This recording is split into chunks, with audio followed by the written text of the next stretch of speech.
যে আপনাকে হতাশ হবেন না, ধানের শীষ আপনাদের পাশে আছে।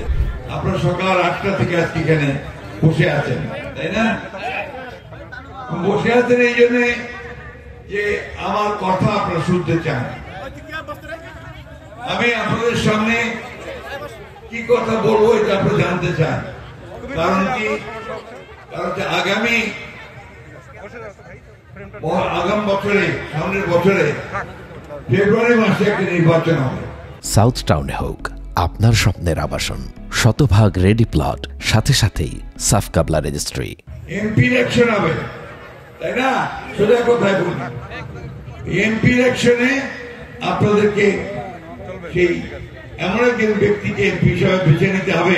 সবাই এটাকে পিছিয়ে দেওয়া যায়, বিএনপি ইলেকশন করছি, তাই না? ঠিক কিনা বলেন? তাহলে সিটার নৌকা এই তো ছিল আমাদের, তাই না? নৌকাটা আলাদা নাই। নৌকার যে কান্ডারি, যে মূল মাঝি, ও নৌকার সবগুলোকে ফেলে দিয়ে পাড়ায় চলে গেছে, ইন্ডিয়ান চলে গেছে, ঠিক না? এখন আমাদের যারা এখানে নৌকা করতেন সারা বাংলাদেশে, তারা তো একটু অসহায় অবস্থায় আছে যে আমাদের মূল লক্ষ্যে পাড়ায় গেছে, আমরা এখন কি করবো? সেই জায়গায় আমি আপনাদেরকে এটুকু আশ্বাস দিতে পারি যে আপনাকে হতাশ হবেন না, ধানের শীষ আপনাদের পাশে আছে।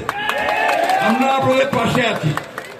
আমরা বেঁচে থাকতে আপনাদের গায়ে কেউ ফুলের টোকাও দিতে পারবে না।